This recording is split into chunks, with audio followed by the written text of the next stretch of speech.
Hello दोस्तों, आप सभी का स्वागत है मेरे चैनल ईस्ट गुड मैजिक में। आप सभी ठीक होंगे। आप सब पर प्रभु भगवान श्री कृष्ण जी की कृपा दृष्टि बनी रही होगी। आज हम जानेंगे गीता के अध्याय 2, गीता का सार। प्रभु से जब भी आप कुछ मांगने जाते हैं तो आपको वह नहीं मिलता जो आपको चाहिए होता है। आपको तो प्रभु वह देते हैं जो आपके भाग्य में होता है। इसलिए तो कहते हैं कि जो होता है अच्छे के लिए होता है, जो होता है अच्छे के लिए ही होता है। प्रभु आपको वह सब देते हैं जो आपके नसीब में लिखा होता है। दूसरे अध्याय से क्या सीखा जा सकता है, आज इस वीडियो के में भागवत गीता के 2nd चैप्टर में मैं आपको ये बताऊंगी कि गीता की सीख में आपको दूसरे चैप्टर में क्या सीख मिलती है। बात होगी बहुत सरल भाषा में और आसान शब्दों में। प्रथम अध्याय में हमने देखा कि अर्जुन युद्ध ही नहीं करना चाहता था। अर्जुन कुरुक्षेत्र के युद्ध स्थल में दोनों सेनाओं का निरीक्षण करते हैं और वह युद्ध नहीं करना चाहते। वह हर तरफ युद्ध लड़ने के लिए आए हुए अपने परिजनों को देखकर निराश और हताश हैं।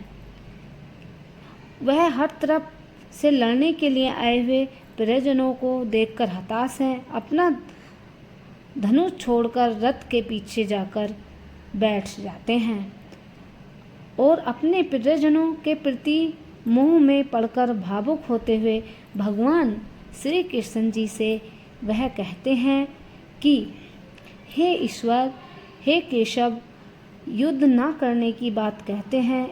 इससे पहले आप श्रीमद् भगवत गीता के अध्याय 1 में देखा होगा कि अर्जुन किस तरह युद्ध करने के लिए मना कर देते हैं। वह अपना आपा खो बैठते हैं। अगर आपको मेरी वीडियो थोड़ी सी भी अच्छी लगे तो सब्सक्राइब ज़रूर करना। आपके लिए ऐसे ही प्रेरणादायक और ज्ञानवर्धन वीडियो इस तरह ही मेरे चैनल पर आते रहेंगे। दोस्तों, भगवत गीता के दूसरे अध्याय में हमें इमोशनल देखने को मिले और उसमें ये देखने को मिला कि आत्मा, मृत्यु, पुनर्जन्म और डिसीजन मेकिंग के बारे में सीखने को मिलता है कि हमारा पुनर्जन्म कैसे होता है और मृत्यु इंसान की कैसे होती है, और गुस्से का सबसे बड़ा कारण और उसका निवारण क्या है। कैसे आप किसी भी परिस्थिति में धैर्य नहीं खो सकते, कैसे किसी भी परिस्थिति में आप खुश हो सकते हैं, आपको सीखने को मिलेगा। तो चाहिए विस्तार से जानते हैं कि अध्याय 2 में क्या बताया गया है। श्री भगवत गीता के दूसरे अध्याय से मिलने वाली सीख और शिक्षाओं के बारे में हम ये देखते हैं कि भगवत गीता अध्याय 2 सांख्य योग या गीता का सार है। मतलब अध्याय 2 जो है उसमें गीता का सार और सांख्य योग है। श्रीमद् भगवत गीता सार इस अध्याय से शुरू होता है। जब धनुधर अर्जुन शोक कर रहे होते हैं, कहते हैं कि मुझे ये युद्ध नहीं करना, मेरे चारों तरफ मेरे ही परिजन हैं। अगर मैं युद्ध करूँगा तो मुझे पाप लगेगा, मैं दुख को प्राप्त होऊंगा और मैं बुरे कर्मों का भागी हो जाऊंगा। इसलिए मैं युद्ध नहीं करूँगा। मार करके कैसे सुख प्राप्त हो सकता है भला? मुझे अपनों को मारकर कैसे सुख प्राप्त हो सकता है भला? वाकई में मैं अपनों को नहीं मार सकता। अपनों को मारने में आपत्ति नहीं थी। उनको जो भी अपनी आंखों के सामने वह बुजुर्ग दिख रहे थे, जिनमें भीष्म पितामह थे, आचार्य द्रोणाचार्य थे जिन्हों से उन्होंने शिक्षा ली थी, आचार्य कृपाचार्य थे जिन्होंने उन्हें शिक्षा दी थी, और भीष्म पितामह को वो तो अपना सबसे श्रेष्ठ मानते थे। तो मैं इन सब बुजुर्गों को मारकर कैसे खुश रह सकता हूँ? उन्हें कौरवों से लड़ने में कोई परेशानी नहीं थी। उन्हें तो अपने बुजुर्गों को मारने में परेशानी हो रही थी। इस युद्ध में आगे बताया जा सकता है कि ऐसी बहुत सारी आशंकाएं होती हैं जो अर्जुन को चारों तरफ से घेरे हुए हैं। क्या अर्जुन घबरा चुके हैं? अपने बुजुर्गों को देखकर क्या अर्जुन घबरा चुके हैं? वो महाभारत का युद्ध नहीं करना चाहते हैं। अब अर्जुन को ज़रूरत थी मोटिवेशन की, सच्चाई को जानने की, कि उन्हें कैसे मोटिवेट किया जाए इस युद्ध के लिए, उन्हें कैसे प्रेरित किया जाए इस युद्ध को लड़ने के लिए। हालांकि उन्होंने बहुत सारे सिद्धांत बताए, बहुत सारी आशंकाएं जो थी वह सामने लेकर आए, फिर भी युद्ध को नहीं टाला जा सकता था। हे केशव, फिर भी युद्ध को नहीं टाला जा सकता था, लेकिन अभी तक भगवान श्री कृष्ण ने उनसे कुछ भी नहीं कहा था। वह तो इसी दूसरे अध्याय में अर्जुन की तमाम आशंकाओं को मिटाने की कोशिश करते हैं कि अर्जुन के मन से सारी आशंकाएं कैसे ख़त्म की जाएं, कि अर्जुन को बताने की कोशिश करते हैं कि सत्य क्या है और मिथ्या क्या है, वह क्या है जिसके लिए वे युद्ध के लिए प्रेरित हो जाएं। सत्य से क्या होता है और मिथ्या से क्या होता है, जो आज हमारे सामने है लेकिन कल नहीं रहने वाला, जो हमेशा के लिए शाश्वत रहने वाला है। केशव कहते हैं कि हे अर्जुन, तू दुख में क्यों पड़ता है, तू दुखी क्यों होता है? ये सब युद्ध भूमि में अब तेरे नहीं हैं, तेरे विपरीत ये युद्ध करने के लिए आए हैं, ये अब तेरे नहीं हैं। मैं बहुत सारी आशंकाओं में घिरा हुआ हूँ, अर्जुन कहता है। मेरे सामने जीवन की बहुत सारी परिस्थितियाँ आईं जिनसे मैंने बड़ी बड़ी चुनौती दी, पर अब मैं घबरा चुका हूँ। भगवान श्री कृष्ण जी कहते हैं कि हे अर्जुन, शिष्य स्नेह साधि मां त्वं प्रसन्न अर्थातो। तुम हे कृष्ण, अब मैं आपका शिष्य हूँ, आपकी शरणागत हूँ। कृपया मुझे उपदेश दें कि जीवन में जब आप तमाम चुनौतियों में हो तो उस समय क्या करना चाहिए। अब उन्होंने कृष्ण जी से आग्रह किया है, हे केशव, अगर मैं बहुत सारी दुविधाओं में हूँ तो उनसे कैसे निकला जाए। तब आपको समझ में आता है कि जीवन का वास्तविक अर्थ समझने के लिए मुझे क्या करना चाहिए। ऐसा मैं क्या करूं कि इन सारी दुविधाओं से बाहर निकल जाऊं। किसी योग्य और प्रमाणिक सद्गुरु की आवश्यकता है जो हमें सही मार्ग दिखाकर आगे बढ़ा सके। वही मार्ग श्री कृष्ण जी अर्जुन को दिखाते हैं। अर्जुन के सामने तो शाश्वत भगवान स्वयं खड़े थे, उसे यह मार्ग दिखाने के लिए भगवान स्वयं खड़े थे, अर्जुन जी की हेल्प करने के लिए। अर्जुन अब तक जिन श्री कृष्ण को अपना केवल सखा मान रहे थे और उनके सामने युद्ध ना लड़ने को कह रहे थे, उन्हें कहाँ पता था कि बाद में जाकर उन्हें पता चलेगा कि वो साक्षात उनके लिए भगवान थे। लड़ने के लिए तरह तरह की आशंकाएं और तर्क प्रस्तुत कर रहे थे, वह अब श्री कृष्ण हैं। अपना गुरु स्वीकार करके स्वयं को उनका शिष्य मान लेते हैं और स्वयं को पूरी तरह से उनके अधीन कर देते हैं।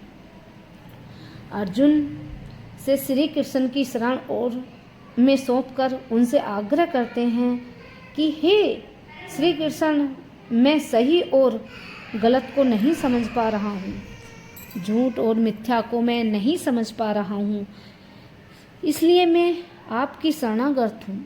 केशव से कहते हैं कि मैं सही और गलत को नहीं समझ पा रहा हूँ, इसलिए मैं आपकी शरणागत हूँ, मुझे मेरा मार्गदर्शन करो।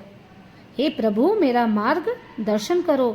कृष्ण जी मुस्कुराकर कहते हैं और अर्जुन की ओर देखते हैं। भला कोई इंसान उनसे हृदय से मांगे और वो ना दें, ऐसा हो ही नहीं सकता। क्या। और यहीं से शुरू होता है भगवत गीता सार का अध्याय 2, जब अर्जुन को वह इसके बारे में बताते हैं। अब अध्याय 2 में गीता सार शुरू होता है, और गीता सार वह दिव्य ज्ञान है जो अर्जुन की तरह ही ध्यान से सुनना और समझना चाहिए। जैसे अर्जुन ने ध्यान से सुना था, ऐसे ही है दोस्तों, इस गीता के सार को आप भी ध्यान से सुनना। श्री कृष्ण जी कहते हैं, हे अर्जुन, यह तुम्हें अचानक क्या हो गया है? तुम जैसे योद्धाओं को तो तनक भी नहीं घबराना चाहिए। किसी दूसरे की मृत्यु को लेकर डरना नहीं चाहिए। और वैसे भी तुम्हें क्या लग रहा है कि ये सब अपने हैं जिनकी मृत्यु से तुम डर रहे हो? तुम्हें क्या लग रहा है ये अपने हैं? इन्हें मारने में तुम्हें शंका हो रही है, पर ये तो आपके विपरीत हैं। इन सब लोगों का और तुम्हारा भी पिछले जन्म में था और इनका भी अगला जन्म होगा, क्योंकि जिस प्रकार से हम नए वस्त्र पहनते हैं शरीर पर और पुरानों को उतार देते हैं, इसी प्रकार ये आत्मा अपना नए शरीर छोड़कर दूसरा शरीर ग्रहण कर लेती है। इसलिए जैसे तुम सोचकर दुखी हो रहे हो, वह ज्ञान तुम्हारा अधूरा है। वह सही बात इनकी मृत्यु का पाप है तुम्हें लगने की, तो यह समझ में लो कि इनके मरने से तुम्हें कुछ भी पाप नहीं लगेगा, बल्कि पुण्य ही मिलेगा, क्योंकि ये अब युद्ध में तुम्हारे सामने एक शत्रु के समान है। तुम तो उनकी मृत्यु का सिर्फ एक कारण मात्र हो, क्योंकि किसी के मरने के लिए किसी भी कारण का होना बहुत आवश्यक होता है। यह लोग मरने के बाद मेरे पास आएंगे, क्योंकि यह लोग यह शरीर नहीं हैं बल्कि आत्मा हैं, और आत्मा को किसी तरह मारा जा सकता है, क्योंकि ना ही तो आत्मा को देखा जा सकता है, ना ही आत्मा को काटा जा सकता है, ना ही आत्मा को नष्ट किया जा सकता है, बल्कि वो तो इस जन्म में शरीर को छोड़कर अगले जन्म में दूसरा शरीर ग्रहण कर लेती है। फिर इस आत्मा के लिए तुम क्यों रो रहे हो? तो प्रकृति का चक्र है हे अर्जुन। जन्म देने वाला और मारने वाला निश्चित होता है। जिसका जन्म हुआ है उसकी मृत्यु आवश्यक होती है, और जो मरा है उसका जन्म निश्चित होता है। इसलिए आप इस शंका में ना पड़ो अर्जुन, और युद्ध के लिए अक्षर हो जाओ। युद्ध करने के लिए तैयार हो जाओ और डरो मत। मैं ही हूँ। अब यह बताओ कि क्या तुम किसी मरे हुए प्राणी को जीवित कर सकते हो? अगर तुम किसी मरे हुए प्राणी को जीवित कर सकते हो, मरे हुए को जीवन नहीं दे सकते, तो जीवित को भी तो मार नहीं सकते, क्योंकि जीवन देने वाला है। तो जब प्रकृति ऐसे चलती है तो भला तुम इसके जिम्मेदार कैसे हुए? हे अर्जुन, जिस प्रकार से तुम्हारे नाम के साथ कलंक जुड़ जाएगा, और तुम्हारे जैसे योद्धा के लिए तो कलंक उसकी मृत्यु से भी बड़ा होता है। जो लोग तुम्हें बहुत सम्मान दिया करते थे, वही लोग आज तुम्हें अपना मानेंगे।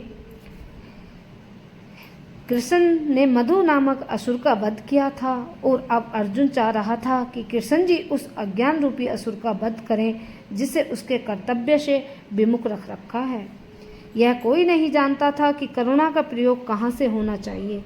डूबते हुए मनुष्य के वस्त्रों के लिए करुणा मूर्खता होगी। अज्ञान सागर में गिरे हुए मनुष्य को केवल उसके बाहरी पहनावे अर्थात स्थूल शरीर की रक्षा करके नहीं बचाया जा सकता। जो इसे नहीं जानता वही बाहरी पहनावे के लिए शोक करता है, अर्थात वृथा ही शोक करता है। उसे शोक नहीं करना चाहिए, क्योंकि यह तो प्रकृति का नियम है। पग पग पर उलझने मिलती हैं।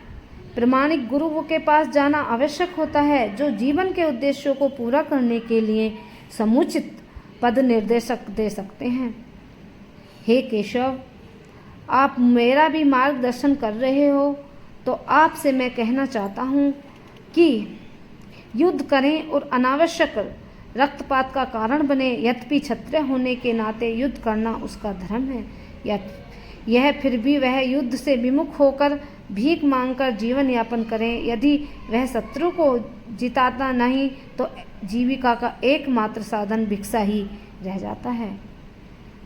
केशव कहते हैं, यदि उसकी विजय हो जाए तो वह भी धृष्टराज के पुत्र मरते हैं तो उनके बिना रह पाना अत्यंत कठिन हो जाएगा। उस दशा में यही है कि उनका भी मृत्यु हो जाए।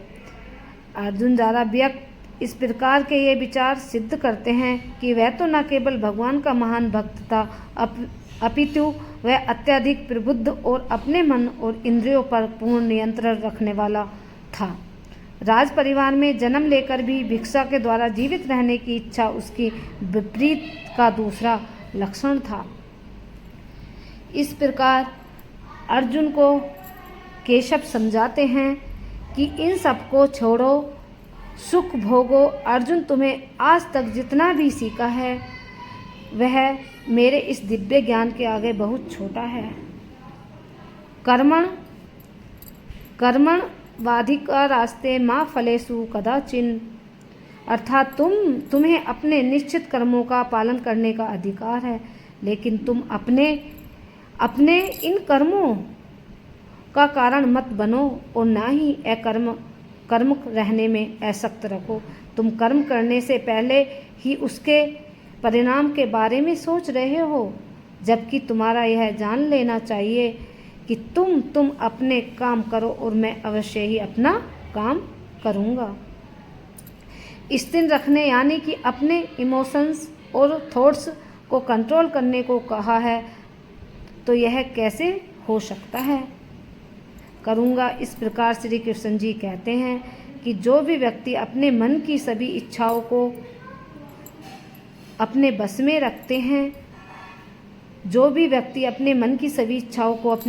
रखते हैं, ऐसे व्यक्ति को ना तो स्वयं के साथ बुरा होने से दुख होता है और ना दूसरे के साथ अलग होने से कोई भी दुख होता है। अपनी इच्छाओं को बस में कर लेते हैं, जैसे कोई कछू अपने धीमी चाल से चलकर अपने आप को अपने बस में रखता है। इस प्रकार से कहा जा सकता है कि अर्जुन कृष्ण जी के मार्ग पर चलता है, बताए मार्ग पर चलता है और अपने आप को उसी के अकॉर्डिंग ढाल लेता है।